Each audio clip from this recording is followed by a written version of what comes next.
Hello વિદ્યાર્થી મિત્રો, કેમ છો? મજામાં? ઓકે. તો ગઈકાલે આપણે સંયોગીકરણના નિયમો ભણ્યા છીએ, જે ખૂબ જ અગત્યના છે. રાસાયણિક સંયોગીકરણના નિયમો અગત્યના મતલબ કે આપણે શીખવા માટે જરૂરી છે, કારણ કે રસાયણ વિજ્ઞાનની પાયાની સંકલ્પનાઓ શીખતા હોઈએ છીએ.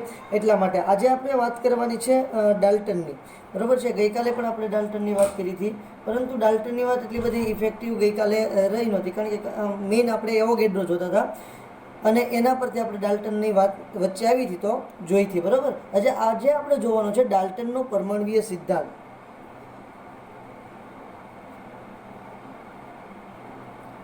પરમાણ્વીય સિદ્ધાંત મેં તમને ગઈકાલે પણ વાત કરી હતી મિત્રો કે ખૂબ જ પ્રખ્યાત વૈજ્ઞાનિક છે. સૌ પ્રથમ પરમાણુ એવો શબ્દ કોઈ આપ્યો હોય તો ડાલ્ટન હતો. જો એવોગેડ્રો એ વાત કરી હતી તો એવોગેડ્રો એ શું હતું? પરમાણુ અને અણુ વચ્ચે તફાવત આપ્યો હતો. સૌ પ્રથમ પરમાણુ અને અણુ વચ્ચે તફાવત કોણ આપ્યો હતો? એવોગેડ્રોએ. પરંતુ પરમાણુ નામનો જો કોઈ શબ્દ સૌ પ્રથમ આપવામાં આવ્યો હોય તો એ હતો ડાલ્ટન તરફથી આપવામાં આવેલો. કોના તરફથી આપવામાં આવેલો હતો મિત્રો? ડાલ્ટન તરફથી પરમાણુ નામનો શબ્દ સૌ પ્રથમ આપવામાં આવેલો હતો. જોવા જઈએ તો એણે આ બધી જે હમણાં મુદ્દા આપણે લખવાના છીએ, આ મુદ્દાની વાત એણે એની જે થીસીસ તૈયાર કરી હતી, એ થીસીસની અંદર, થીસીસ મતલબ આપણી ભાષામાં એને કહીએ કે એક લેખ તૈયાર કર્યો હતો. આ લેખની અંદર એણે લખેલો હતો. એને લેખનું નામ આપેલું હતું અ new system of chemical physiology. A new system of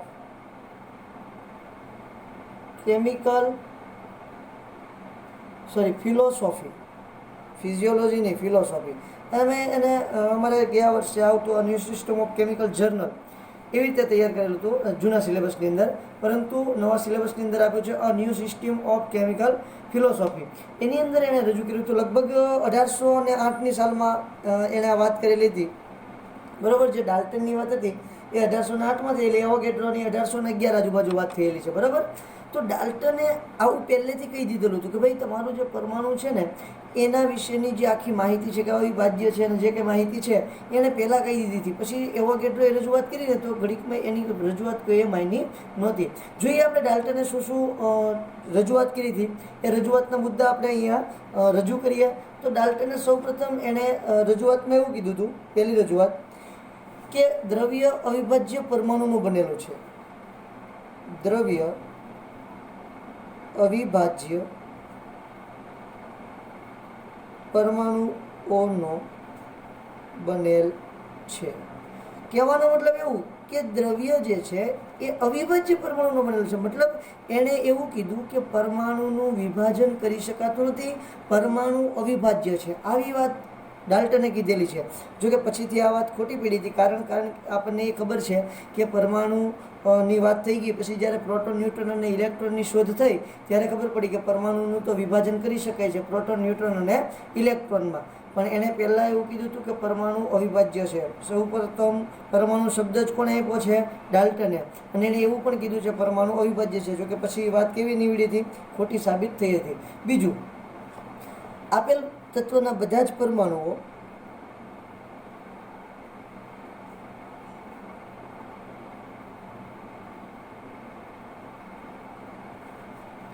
સમાન ગુણધર્મ ધરાવે છે.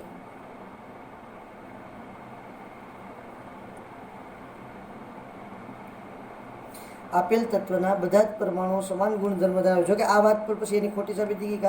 કારણ છે કે તમે ગમે ત્યાં ધોરણની અંદર શીખ્યા હશો કે હાઇડ્રોજનના 3 સમસ્થાનિક હોય, 1H1, 1H2 અને 1H3. બરાબર. તો જો આ એક જ પરમાણુ છે, હાઇડ્રોજન પરમાણુ. તો હાઇડ્રોજન પરમાણુ, આ જે 3 હાઇડ્રોજન પરમાણુ છે, કારણ કે એક જ તત્વ છે હાઇડ્રોજન તત્વ, એના અલગ અલગ આપણે સમસ્થાનિકો જોયા છે. તો સમસ્થાનિકની અંદર જુઓ તો ત્રણેયના ગુણધર્મો કેવા હશે? અલગ હશે. એટલે આ વાત પણ પાછળથી એની કેવી નીવડી હતી? ખોટી થઈ હતી. તો આગળ જોઈએ આપણે. એને શું કીધું છે કે આપેલ તત્વના બધા જ પરમાણુઓ સમાન ગુણધર્મ ધરાવે છે. એ વખતે આ બધી વાતો બધાએ સ્વીકારી લીધી હતી, જેમાં સમાન દળનો પણ સમાવેશ થાય છે. એટલા માટે જેમાં સમાન દળનો પણ સમાવેશ થાય છે. તો જુઓ અહીંયા દળ કેવા છે? અલગ અલગ છે ત્રણેયના. એટલે એને એવું કીધું છે કે બધા જ હાઇડ્રોજન હોય તો બધા હાઇડ્રોજનનું દળ એક સરખું હોય, તો અહીંયા જુઓ ત્રણેય હાઇડ્રોજનના દળ કેવા છે મિત્રો, જુદા જુદા હશે, એટલા માટે એની આ વાત ખોટી પડી હતી. પછી એણે આ જ નિયમમાં આગળ કીધું છે કે જુદા જુદા તત્વોના પરમાણુઓના દળ જુદા જુદા હોય છે. હા, એ વાત બરાબર છે, જુદા જુદા પરમાણુ હોય અથવા તો જુદા જુદા, આને જરાક આપણે રાઉન્ડ કરી દઈએ એટલે આપણને ખબર પડે અહીંથી અલગ થાય છે.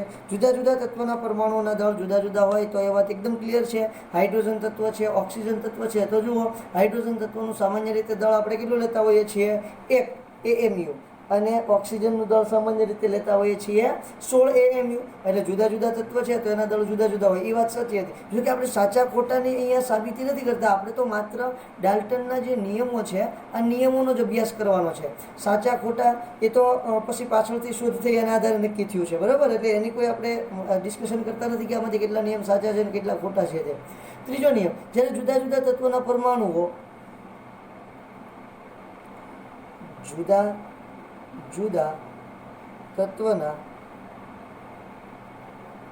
પરમાણુઓ કોઈ નિશ્ચિત પ્રમાણમાં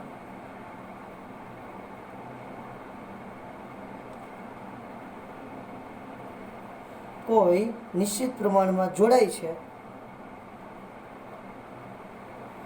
ત્યારે સંયોજન બને છે. તો આ પણ આપણને બહુ સારી રીતે ખબર છે મિત્રો. તો જુઓ, હાઇડ્રોજન છે અને ઓક્સિજન છે તે નિશ્ચિત પ્રમાણમાં જોડાય 2:16, બરાબર છે. 2:16ના પ્રમાણમાં જોડાય ત્યારે આપણને શું મળે છે, સંયોજન મળે છે H2O18. ક્લિયર થાય છે. તો નિશ્ચિત પ્રમાણમાં જોડાય છે ત્યારે શું મળે છે, સંયોજન મળે છે. એન્ડ ધ લાસ્ટ, ચોથો નિયમ શું કહે છે, ચોથા નિયમની અંદર રાસાયણિક પ્રક્રિયામાં પરમાણુની ફેરગોઠવણીનો સમાવેશ થાય છે. રાસાયણિક પ્રક્રિયામાં પરમાણુઓની ફેરગોઠવણી સમાવેશ થાય છે.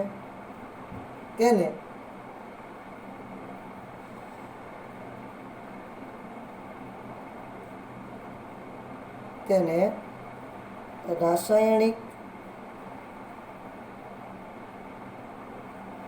પ્રક્રિયા દરમિયાન ઉત્પન્ન કરી શકાતા નથી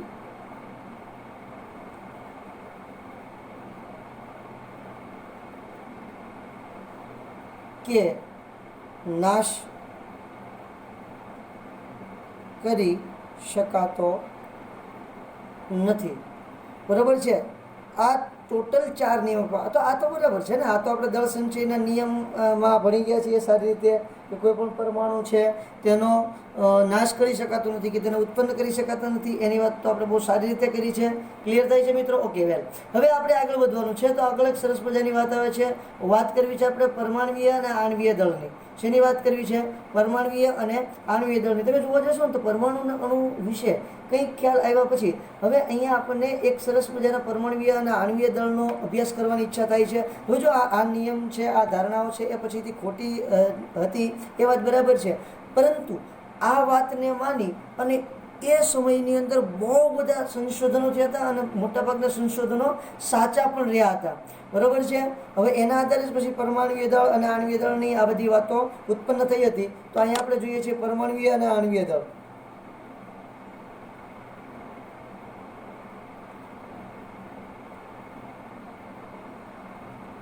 જો મિત્રો ખાસ યાદ રાખવાનું છે બેટા, પરમાણવીય દળ અને આણવીય દળ ક્યારેય એક્ઝામની અંદર કે કોઈ પણ જાતની કોમ્પિટિટિવ એક્ઝામની અંદર પૂછાતા નથી.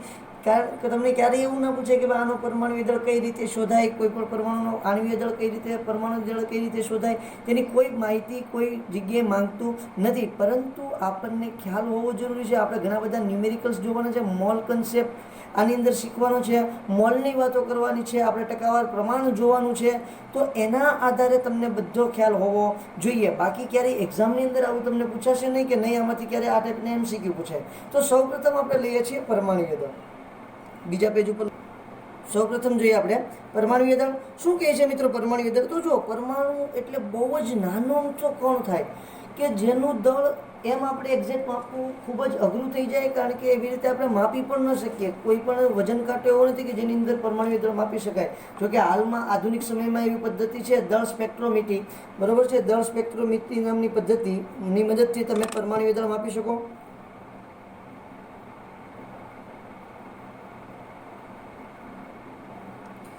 દળ સ્પેક્ટ્રોમીટરની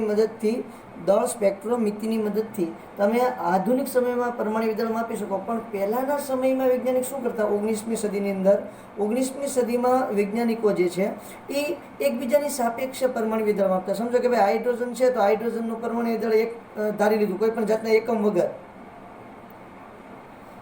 વગર એનું પરમાણુ દળ કેટલું ધારી લીધું, 1. હવે એની સરખામણી કરે બીજા તત્વ સાથે. સમજો કે એની સરખામણી કરે ભાઈ બોરોન સાથે, તો કે ભાઈ એનું દળ કેટલું, તો કે હાઇડ્રોજન કરતાં કેટલા ગણું છે એવું નક્કી કરે કે ભાઈ 10 ગણું છે, તો એનું પરમાણુ દળ 10. આવી રીતે પરમાણુ દળ માપતા ક્યારે, 19મી સદીમાં. હાલમાં તો જો કે દળ સ્પેક્ટ્રોમીટી છે તો એના આધારે માપી શકાય છે, પણ પહેલાં એકબીજાની સાપેક્ષમાં પરમાણુ દળ માપવામાં આવતું હતું. હમણાં જે પદ્ધતિ છે અને હમણાં જે પરમાણુ દળ માપવામાં આવે છે તે કાર્બન 12ને અનુલક્ષીને માપવામાં આવે છે. હવે જો મિત્રો દળ હંમેશા છે ને અહીંયા દર્શાવે છે. કોઈ પણ પરમાણુનું દળ ઉપરની ભાગમાં એને મૂર્ધાંક કહેવાય.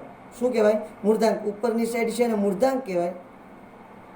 મૂર્ધાંક એટલે ઉપર અને પાદાંક એટલે નીચે.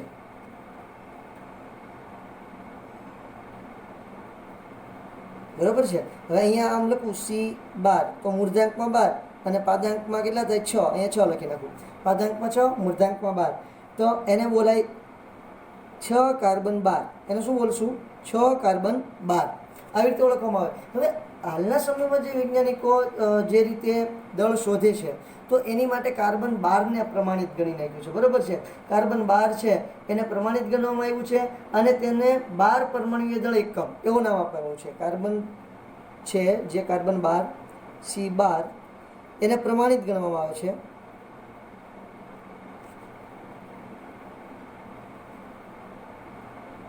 કાર્બન 12ને પ્રમાણિત ગણવામાં આવે છે. તેનું દળ 12 એકમ દળ, તેનું દળ 12 પરમાણ્વીય એકમ, તેનું દળને 12 પરમાણ્વીય દળ એકમ. હજી દળ ભૂલાઈ ગયું છે. તેનું દળ 12 પરમાણ્વીય દળ એકમ. આ યુનિટ છે, એનો એકમ છે. 12 પરમાણ્વીય દળ એકમ એટલે પરમાણ્વીય એટલે એટોમિક, દળ એટલે માસ અને યુનિટ એટલે એકમ. AMU એટલે કે જે કાર્બન 12 છે એનું દળ કેટલું છે, 12 AMU. તેનું દળને કેટલું સ્વીકારવામાં આવ્યું છે મિત્રો, 12 AMU. એને ખાલી U પણ બોલાય છે. એને શું બોલાય છે, 12U તરીકે પણ ઓળખવામાં આવે છે. જો પહેલાં જ લેક્ચરની અંદર મેં આવી વાતો કરી હતી કે 12U 12 AMU. U એટલે શું થાય, યુનિફાઈડ માસ, એટલે કે સાર્વત્રિક એકમ તરીકે એને ગણવામાં આવે છે. એકીકૃત દળ એવું પણ બોલાય એને. યુનિફાઈડ માસ અથવા તો એકીકૃત દળ તરીકે પણ ઓળખવામાં આવે છે. હવે જો સમજો કે કાર્બન 12 છે. હવે એની સરખામણીમાં તમારે 1 AMU માપવું હોય, કેટલું માપવું હોય, 1 AMU તમારે ગોતવું હોય તો શું કહી શકાય, તો એની વ્યાખ્યા એવી આપી શકાય કે ભાઈ તમારું જે કાર્બન 12 પરમાણુ જે છે એને 1/12મો અંશ 1 AMU એટલે C12 નો 1/12 અંશ. એટલે આને આપણે કેટલો કહીએ છીએ મિત્રો, 1 AMU. બરાબર છે, એને આપણે 1 AMU તરીકે ઓળખીએ છીએ. હવે પછી તો મિત્રો એનું દળ શોધી શકાય છે. 1 AMU નું દળ આપણે શોધી શકીએ છીએ દળ સ્પેક્ટ્રોમીટરની મદદથી. કેટલું મળ્યું છે એનું દળ? તો કે 1 AMU બરાબર, આ ખાસ યાદ રાખવાનું છે, 1.66056 ગુણ્યા 10⁻24 ગ્રામ. 1 AMU બરાબર 1.66056 ગુણ્યા 10⁻24 ગ્રામ. હવે એને કિલોગ્રામમાં પણ તમે માપી શકો મિત્રો. કિલોગ્રામમાં માપવું હોય તો શું કરવાનું? 1000 વડે નાનાને મોટામાં ફેરવવું હોય તો 1000 વડે ભાગી નાખવાનું. એટલે આને 1000 વડે ભાગશો એટલે હજી -3 ઉમેરી દો એટલે -27 કિલોગ્રામ થઈ જશે. અને અત્યારે શું છે? ગ્રામમાં આપેલું છે. ક્લિયર થાય છે? ઓકે. પછી દળ સ્પેક્ટ્રોમીટરની મદદથી એક હાઇડ્રોજન, આપણે જે એક હાઇડ્રોજન પરમાણુ છે, એક હાઇડ્રોજન પરમાણુનું દળ શોધવાનો પ્રયત્ન કર્યો છે ભાઈ. એક હાઇડ્રોજન પરમાણુનું દળ બરાબર 1.6736 ગુણ્યા 10⁻24 ગ્રામ. ક્લિયર થાય છે? એક AMU બરાબર 1.6606 ગુણ્યા 10⁻24 અને એક હાઇડ્રોજન પરમાણુનું દળ ગ્રામમાં 1.6736 ગુણ્યા 10⁻24 ગ્રામ થાય છે. હવે હાઇડ્રોજનનું AMUમાં દળ કેટલું થાય એ આપણે જોઈ લઈએ. તો આપણે એવું લખી શકીએ કે 1.6606 ગુણ્યા 10⁻24 બરાબર 1 AMU. તો 1.6736 ગુણ્યા 10⁻34 બરાબર કેટલા AMU? એવું આપણે ત્રિરાશિ મૂકીએ અને મેળવી શકીએ. જોઈએ હવે હાઇડ્રોજન પરમાણુનું AMUમાં દળ. આ માત્ર એક હાઇડ્રોજનની વાત થઈ છે મિત્રો. વધારે હાઇડ્રોજનની વાત હું કરતો નથી, માત્ર એક જ હાઇડ્રોજનની વાત થાય છે. જો 1 મોલ હાઇડ્રોજન હશે તો એ મોલ કન્સેપ્ટની વાત થઈ ગઈ. એનું વજન જેટલું AMUમાં છે ને, સમજો કે એક પરમાણુનું AMUમાં જેટલું દળ હોય એની પાછળ AMUની જગ્યાએ શું લગાડી દેવાનું? ગ્રામ લગાડી દેવાનું. હમણાં આપણે જોઈએ છીએ કે AMUમાં હાઇડ્રોજનનું કેટલું દળ આવે છે. બરાબર છે? AMUમાં દળ કેટલું થશે? તો કે જુઓ 1.66056 ગુણ્યા 10⁻24 ગ્રામ બરાબર 1 AMU. તો 1.6736 ગુણ્યા 10⁻24 ગ્રામ બરાબર કેટલા AMU? તો જુઓ 1.6736 ગુણ્યા 10⁻24 ના છેદમાં 1.66056 ગુણ્યા 10⁻24. એને અહીંયા ગુણ્યા શું આવશે મિત્રો? 1 AMU. અને અહીંયા પણ ગ્રામ, અહીંયા પણ ગ્રામ. તો ગ્રામ ગ્રામ ઉડી જાય, 10⁻24 10⁻24 ઉડી જશે. ઓકે, વધશે શું એકમ? AMU. તો ઓકે, અહીંયા એકમ AMU લીધો છે. આનો તમે ભાગાકાર કરશો તો 1.008 હાઇડ્રોજનનું AMUમાં દળ થશે 1.008. તો જુઓ હાઇડ્રોજનનું AMUમાં દળ થયું છે H2 બરાબર 1.008 AMU. આ એક H2 પરમાણુનું દળ છે બેટા. કેટલાનું? H પરમાણુ ખાલી થશે, H2 ને ખાલી H પરમાણુ. એક H પરમાણુનું દળ છે. હવે 1 મોલ H લો. કેટલા મોલ? 1 મોલ H પરમાણુ લઈશ એટલે શું થશે મિત્રો? તો કે 1 મોલ માટે આ AMU કાઢી અને એના સ્થાને શું લગાવી દેવાનું છે? ગ્રામ. કેટલું લગાવી દઈશું? ગ્રામ. તો અહીંયા તમને મળી જશે 1 મોલ H પરમાણુ બરાબર 1.008 ગ્રામ હાઇડ્રોજન પરમાણુ થશે. આવી જ રીતે ઓક્સિજનનું પણ શોધવામાં આવ્યું છે. તો ઓક્સિજન પરમાણુ માટે AMUમાં દળ કેટલું થશે? 15.995 AMU. એટલે તો આપણે એને nearly all is equal to કેટલું લઈ લઈએ છીએ મિત્રો? 16. યાદ આવે છે? 15.995 એને આપણે કેટલા કહી દઈએ છીએ? 16 તરીકે ગણી નાખીએ છીએ. તો આ વાત તમારા સરસ મજાના પરમાણુની છે. બરોબર છે? પરમાણુનું દળ કઈ રીતે મળે છે એની વાત આપણે કરી. નેક્સ્ટ લેક્ચરની અંદર આપણે બીજી વાતો કરીશું.